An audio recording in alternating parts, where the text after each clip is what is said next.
Marami nga po ngayon mga ka-One Stories ang natutuwa sa pagkapanalo ng Denver Nuggets dahil sa napakaganda ditong ginawa nilang comeback kontra sa New Orleans Pelicans, ngunit marami rin naman nga po ang hindi nagustuhan ang ginawa ni Nikola Jokic sa isang batang NBA fan. Tara't pag-usapan natin yan at talakayin ng balitang may good news nga po ang Lakers kay Christian Wood. Pero bago yan, please don't forget to hit the notification bell at mag-subscribe sa aking channel.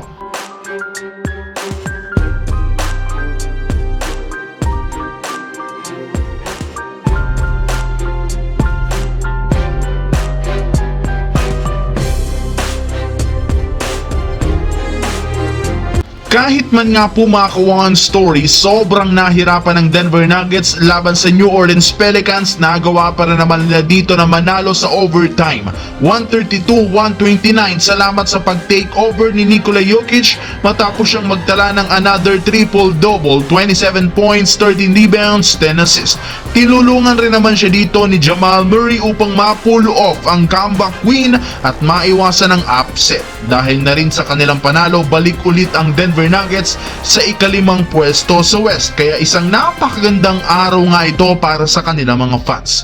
Ngunit kasabay ng pagkapanalo ng team ngayon, bigla naman nga pong binati ko sa social media si Nikola Jokic matapos mag-trending sa social media ang pag-snub nito sa isang batang fan na hihingi lamang sana sa kanya ng autograph habang papasok sa locker room pagkatapos ng kanyang post-game interview. Umani nga ito ng samot-saring reaksyon mula sa mga fans at analyst. May ilan nga po ang nagalit at meron rin naman nga po ang naintindihan si Jokic dahil pagod na rin naman nga ito mula sa kanilang overtime game. Pero no question mga ka-One Stories, sana kung pinagbigyan lamang niya ito ng kahit 5 seconds na pirma, wala nga sanang masasabi ang mga fans sa kanya. Samantala, pagkatapos nga po na maipanalo ng Los Angeles Lakers ang dalawang game sa lugar ng Sacramento kontra sa Kings, babalik na rin naman sila bukas kontra sa Detroit Pistons na gagagaling pa lang